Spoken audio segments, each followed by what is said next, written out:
want to just take 5 minutes with you guys and talk about anxiety and depression.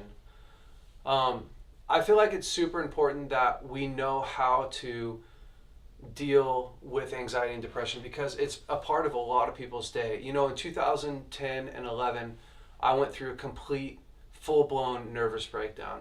I lost the use of my hands. I couldn't open a water bottle. I was getting cancer tests, rheumatoid arthritis tests, brain scans, the whole thing, only to figure out like you have lots of anxiety. You have tons of anxiety. That's what it ultimately came down to.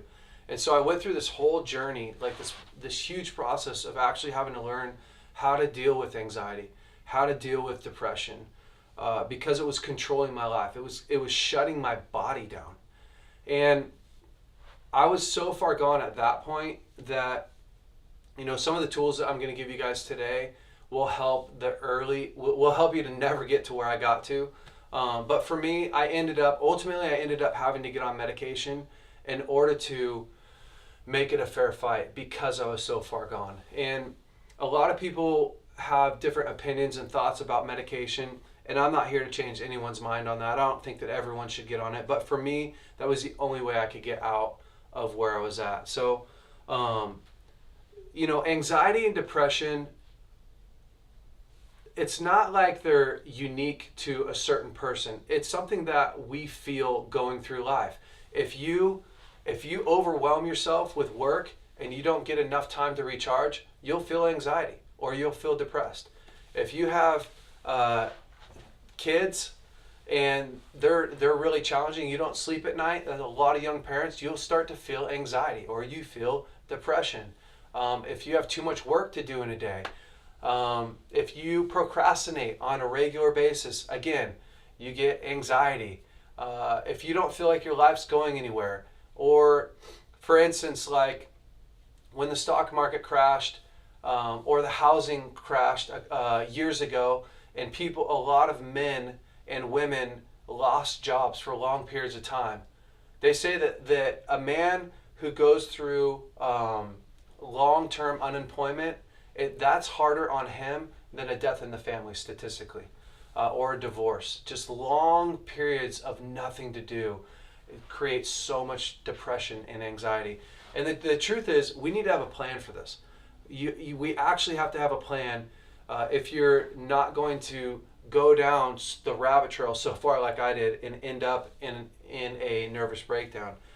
Which I'm not trying to say everyone's going to end up in a nervous breakdown, but we are probably all going to feel some sense of anxiety and depression. The very first thing you want to do, if you're feeling anxiety, if you're feeling depressed, is you want to actually stop and acknowledge what you're feeling. Most people, because they don't pay attention to their emotions, to their feelings, they end up 4 months later way further gone than they should have been, rather than just stopping and going, today I feel anxiety. We want to hide from it. We want to pretend like it's not happening. Worst thing you can do. If you're feeling depressed, if you're feeling anxious, simply go, hey self, this is what you're feeling today. Is there something you can do about it? That's a great question to ask yourself. Is there something that I can do about my anxiety, or is there a reason why I feel depressed? I would encourage you to go see a counselor. Probably what someone else can help you work through would be twice as quick, 3 times as quick, maybe even more than what you can work through yourself. And sometimes the truth is if you could have gotten out of this on your own, you probably would have been out of it.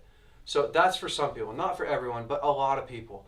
So is there a reason why I'm carrying around anxiety? Or is there a reason why I feel depressed today or not motivated?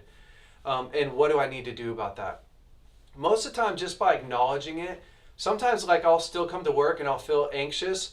If I acknowledge the fact that I have anxiety that day, then I don't have to hide it, and I also don't have to fight it all day long. I can just go like, I see you, I hear you, I'm going to keep going on with my day, and eventually it lifts. The next thing you want to do is you want to teach yourself to change the way you think. Sometimes we get anxiety about having anxiety. It's the weirdest thing. It's kind of funny, you know, like sleeping. If you don't sleep very well one night and you don't sleep very good the next night, pretty soon you're like afraid that you're not going to sleep, and the fear of not being able to sleep makes you not sleep anymore. And it's the same thing with anxiety. It's really important that you change the way that you think, that you literally stop feeding that beast, that you stop sowing into anxiety. You know, Philippians 4 is a great verse for you. James 1 is a great verse for you. I want to challenge you guys. I'm not even going to tell you what they are. Philippians 4, start reading through Philippians 4. It's literally saying, think on these things. Whatever's lovely, beautiful, holy, pure, think on these things.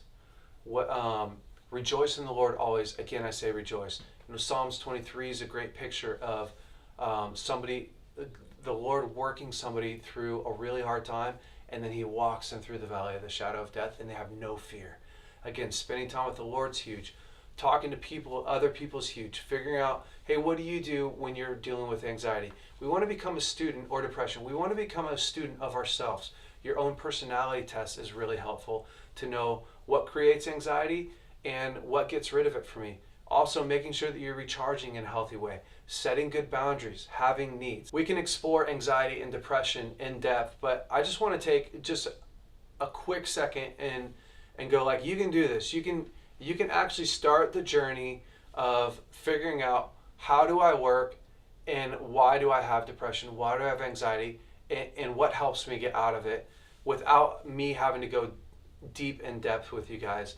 You can do this. Take a little bit of time in your day and begin to change the way that you think. Take a little bit of time and maybe research self-talk. Maybe research how to get your needs met. Maybe research a couple your personality and how to get out of anxiety. But do something today to help better your future. You got this.